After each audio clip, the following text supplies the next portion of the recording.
Always. Nobody's perfect. Right. And fatherhood is not perfect. Being a parent is not perfect. You have to work. You have to, provide. And then with working and providing, it's like you're number two. That's real. Everything that you thought you wanted to be and could be, you have to make sure that they can be everything that they want to be and could be. Absolutely. So. Yo. What's up? We back. It's the Risk Takers in the building. As always, we got a special episode for you. Your boy Chase right down at the other end. It's my brother Los. Yes, sir. International Oso Loso in the building. And we are sponsored by Stock to Bar Vodka as always, man. And it is a great day to be here. Y'all probably wondering who these two gentlemen are here in the middle, man. And it's our Pops. We got Pops in the building today. So we're going to let them introduce themselves, starting off with my Pops to the right. Go ahead, talk to them. Don Williams Jr. Tell them a little bit about yourself. I'm 62. Been around a little bit. At the tail end of my career. Raised 3 beautiful kids. What more do you like to know? We'll get into that. That's nice. Go ahead. Yeah, and that's then cool. I'll let you do the rundown for yourself, Mr. Coleman. Well, I'm Carlos Coleman, Senior, and I'm 52. And, 3 kids. Oh, that's crazy. That's a 10-year gap. And we both got a sister named Brittany. Because Brendan 38, 28. So that's crazy. That's 10 to 10. That's crazy. That That's is crazy. That's mad crazy. Wow. Pops, anything else you want to share about yourself? No, just ask a question so we can, You want to kick it off with the first question then, family? Man, well, where should we go, man? We can go different places. We'll just start off with fatherhood. Tell us how y'all feel about fatherhood, how y'all feel like y'all have done, any things y'all wish y'all would have changed, or y'all experiences as fatherhood. Let the world know, things that they need to know. Raising kids and all that. Yeah, what it mean to y'all? Well, fatherhood is not something you go to school to learn. When I got married, I was young, and I had a kid on the way. Went into the mode of, I got to get a job, start paying some bills, put a roof over their head, trying to support them. You kind of figure it out as you go. You try to rely on how you were raised, which is not necessarily always the best thing, as you find out later on in life. But there's no book that tells you this is how you raise a kid. And I would say that maybe I might do 1 or 2 things differently, but for me, it was a learning process. I don't really have any regrets because I did what I thought was best at the time. Today, I do have conversation with my kids about different things as they were growing up, as I was raising them. And yeah, there's always things we can do differently. But, it's kind of what makes us who we are today. Absolutely. 100%. Well, fatherhood. I agree with him. I mean, you got to learn it as you go. It's, you try to emulate your parents, your uncles and the older people that you see. But when you're actually into fatherhood, man, it's different. Mm-hmm. It's different. Yeah, because so many people, personalities are so different. And when you on the outside looking in, you be like, that's what I want. That's what I'm going to do. But your kids are not going to be those kids that that you want your life to be set up to be. So I just pretty much learned as I go. Took pieces from what I had growing up. And as far as regret, I'm still a nonchalant person that I'm still trying to be open with Carlos. When you have kids, the kids they have these, I treated some kid better. I treated him better than him, or I treated her better than him. You're going to go through that, but you don't do that. But when it came to junior, you mind if I call you Junior? Yeah, that's fine. Yeah, that's fine. When it came to junior,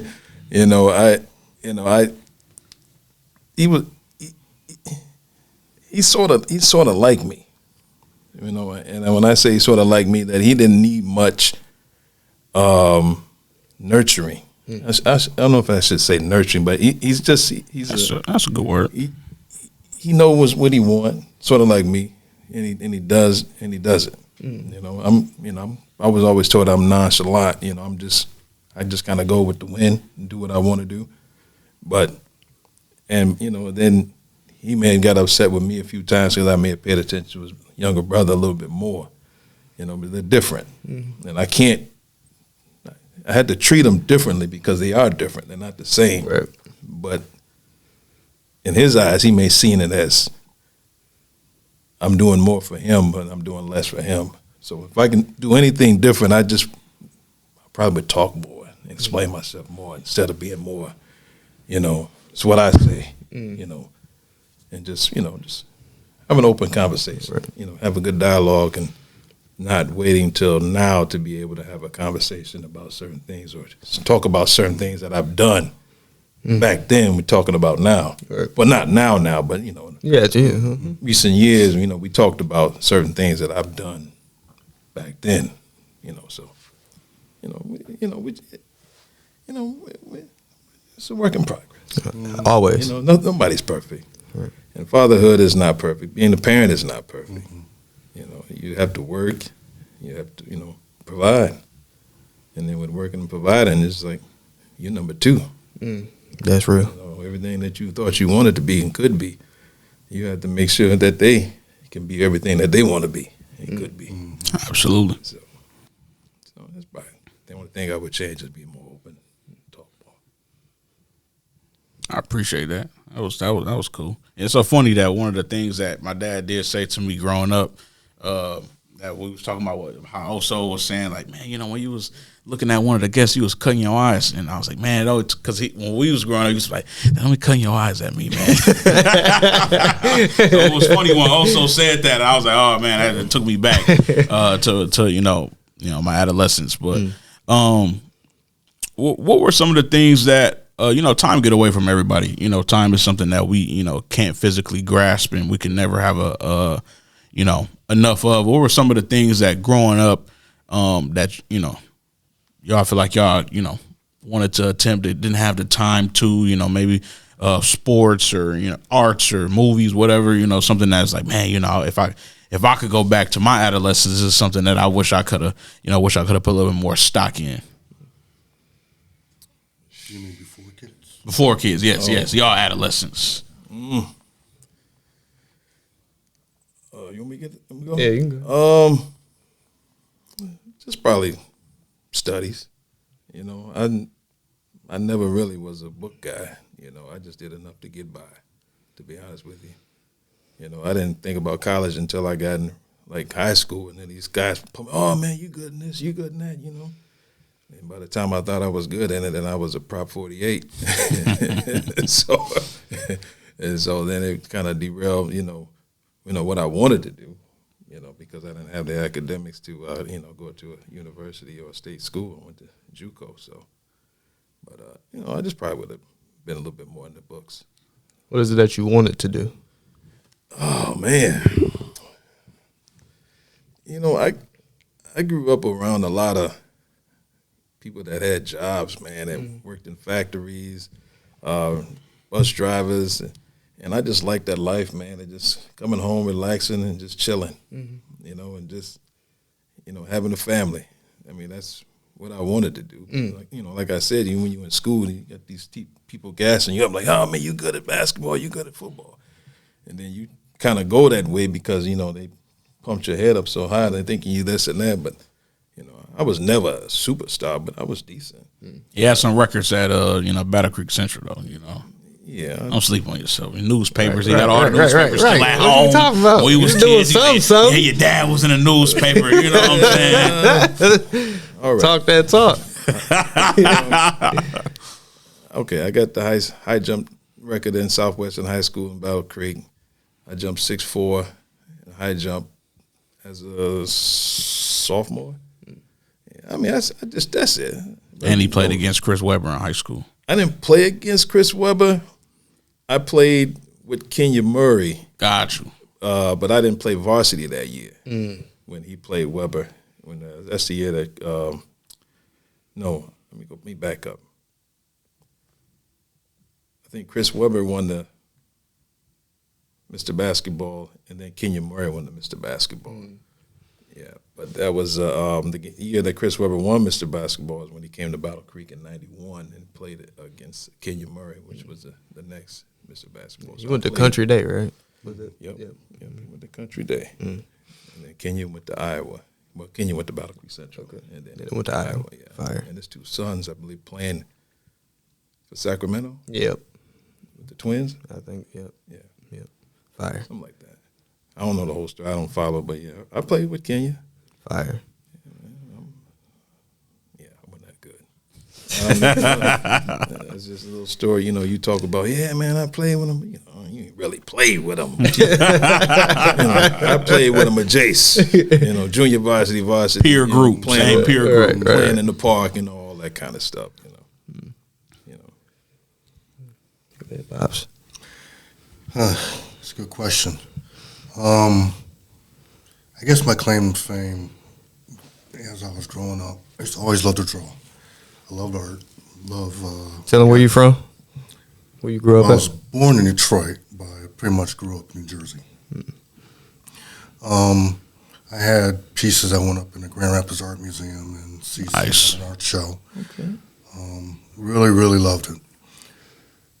And this is where we go back to the parental thing, being raised. My mom and dad at the time didn't really see a lot of benefit to being an artist. You know, me talking to them about, well, it's getting computerized, you know, start doing CAD and stuff like that. Because I love planes, cars. I draw that stuff, man.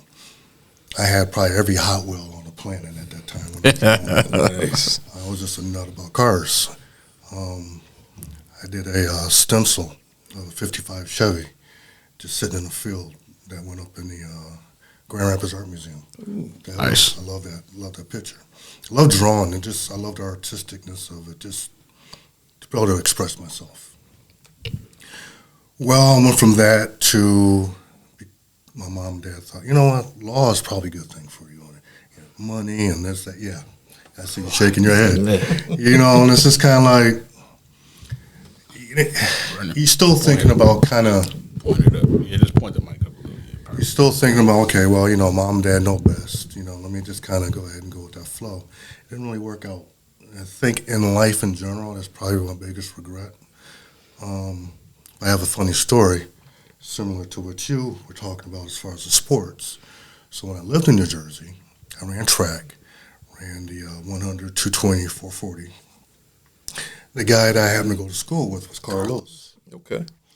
And like you, I was on the track, but I wasn't actually running with Carlos. Yeah, we all know Carl Lewis. That's a huge name. So, and I knew his sister. I actually knew the whole family. Nice. Because they lived probably about 5 minutes from where I used to live. And I remember one day sitting in the stands, I think I twisted an ankle or something, watching Carl run. It was the most amazing thing I'd ever seen, man. I mean, the dude was like a gazelle. But he ran better than he said. That because you got your Chris Webber, and I had to throw Carl Lewis out there. Yeah, one more. Oh, see, I didn't play against Derek Jeter. Really? Nice. Fire. Okay. I played That's right. against him. I thought he went to Kalamazoo Central. Kalamazoo Central. Yeah. And we played against them. I played, I think he played basketball that year. And I played against him in sophomore year. Fire. And then I went out for the baseball team in my senior year as a joke. Sorry, Chris. But he told me that I would never make the team because I didn't play the whole high school, the whole season, while in high school. But I went out my senior year and I made it. And I did play one game against him that senior year that I graduated when Derek Jeter was the bee's knees, man. He crazy. was everything. But I didn't know that. I didn't know that he was to that level until I played that game. And I think I quit like 2 games after that. And Chris was mad because I took his spot. But I did, I did play against him. He was on the field with him. I was on the field with him. The only thing I can do to one up that is that I met Leon Spinks. Oh, That's right. So this is a true story. So Okay, it was all right. back in the 70s, man, when I met actually both of Is them. that what Grandpa? Yeah, we Okay, were. I remember my grandfather. We got to find them pictures. My grandfather got pictures of him in the ring with Muhammad Ali. Really? Arm Oh, wrestling man, with you Muhammad got to Ali. bring Like them crazy. up to light. Yeah, we got to find them joints. Man. My bad. We were at a restaurant in Cherry Hill, New Jersey, and it was me and my 2 sisters, mom and dad. And this man was sitting 4 or 5 tables away from us. As big I as remember life, this story. That's crazy. big as life. And he actually lived in Cherry Hill at that time. That's crazy. And he was there just like a normal person. I think he was married to Veronica Ali at the time. Got up, went and got his autograph. Now, this is, out of everything, this is probably the biggest regret in my life. So I couldn't have been more than 12, 13 years old, somewhere in there. I went and got this man his autograph on a napkin. Could Wash not that joint. find that napkin anywhere. But man, he stood up, shook my hand, and it was just like, Yeah, I remember that. That's crazy to hear that version of the story because the grandpa told me that story. So to hear your version, I didn't know you were there. He just told me about him being there. Of course, grandpa, he got main character syndrome. So oh yeah. And then Leon Spinks, I just happened to run into him again, family vacation. I think it was in we're in some Ocean City, Atlantic City, something like that. And this man is having to be out to walk, and I'm like, no way. And Richard Pryor. Remember him? Oh, yeah, of course. Okay, I didn't meet him, but I remember that joke when he used to always talk about Leon Spinks and I having his frontifus. Okay. Remember that? I remember So Robin sure Harris' enough. version, too. Yeah, sure enough, man. This man was out there, and that's the first thing that came to my head when I met him. I'm like, God, I hope he doesn't smile and I have his teeth in, because I am not about to laugh and think about Richard Pryor.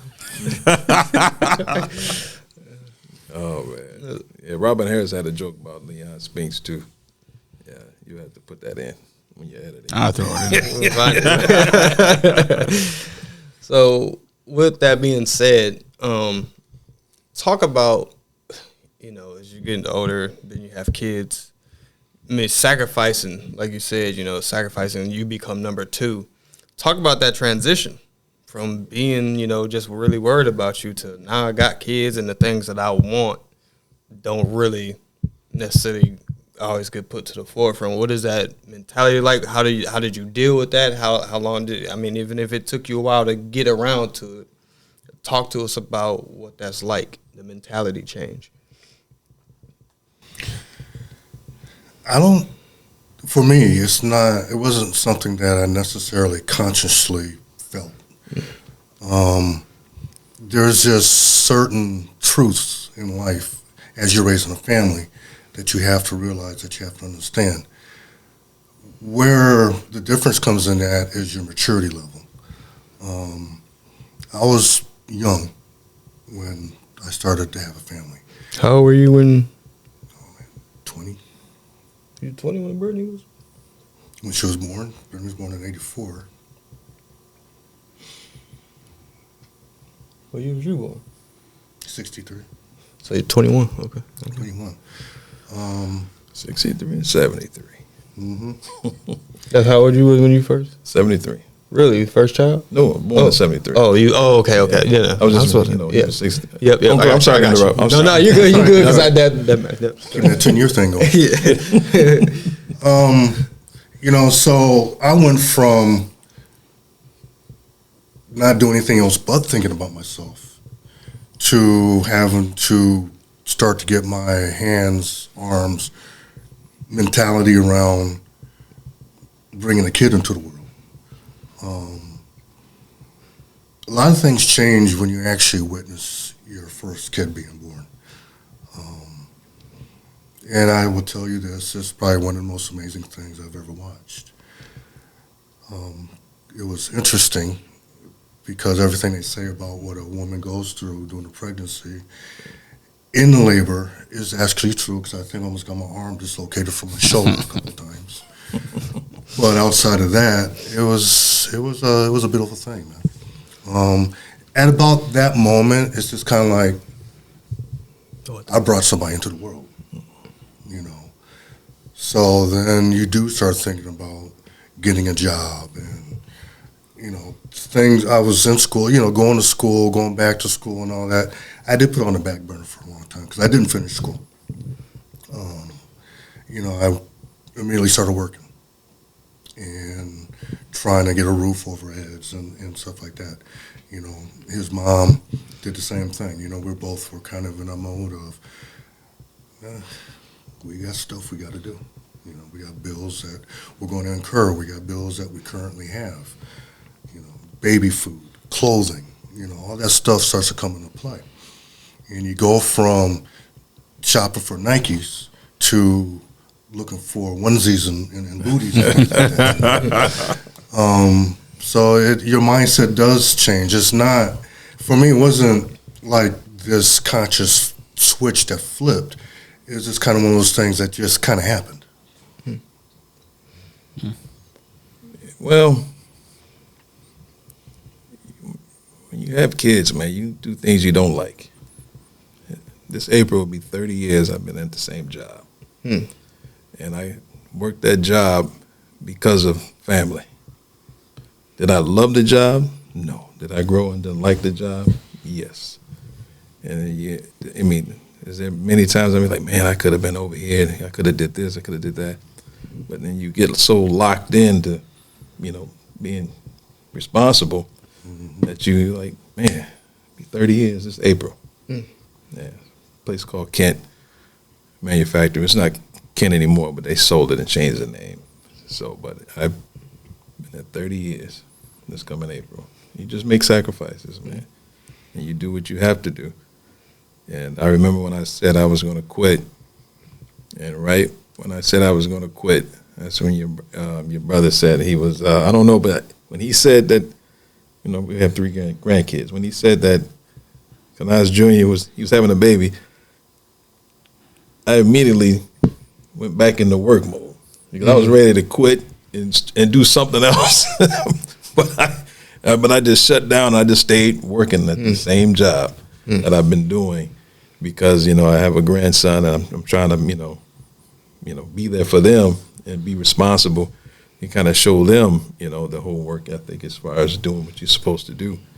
And I don't, you know, I know you don't have any kids. You have kids? I do have a 13-year-old daughter. Okay, but when you have that child, then you feel that 1,000%. I mean, I work at McDonald's, man. I wouldn't care as long as I got money coming in. I mean, I would just do whatever it takes.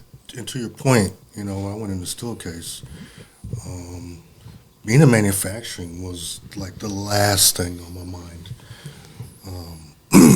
Prior to that, I never even imagined working in a factory. You know, I did though. Well, I mean, like for me, you know, my dad was always he was in education. He was always an administrator, of some type. And so, and then this kind of goes back to the difference of growing up. You know, they're focusing on getting an education, working an office job, doing this, doing that. You know, as far as furthering your education, right? Bettering yourself, and it. You know, not to say that one way is any different or wrong from another way. It's just that's what my mind. That's how I was raised. You know, that's what I was thinking about. But now, when his mom got pregnant, it was just kind of like, what am I going to do? You know, I mean, I can't exactly spend 8 years in law school handling this. You know, that ain't going to work. My mom hadn't worked at Stillcase at that time, and she's like, well, let me see if I can get you in here. It's been 20 years in that place, man. To your point, it's just kind of like, you know, you get in there, and it's just like it's not exactly what you want to do. Right. But it ends up being what you have to do, not just for your survival, but for your family to survive. That's right. And my old man that raised me, he worked at Kellogg's for 45, 50 years. And then my uncle, he worked down south. He worked like same. I mean, everybody that I knew worked in these factories, and that's what I saw. You know, and then my Uncle Richard, he drove the bus for like 40 years too. I mean, the people that I grew up around, they work, and that's, you know, that was, you know, what I knew, and that's I kind of. And to your point, I had uncles that Uncle David worked at Ford his whole life. His whole life. His whole life. But then I had uncles that were also in education. But then I had cousins that were working in the factory. So, you know, this is not like we ever looked at there's something wrong with it, because I had so much family that was in it also. But, you know what, there's something about that hard work. There's something about that mentality of going in and busting out work that you can actually touch and see and feel and be proud of. And I'm still in manufacturing. I'm just on a different end of it right now.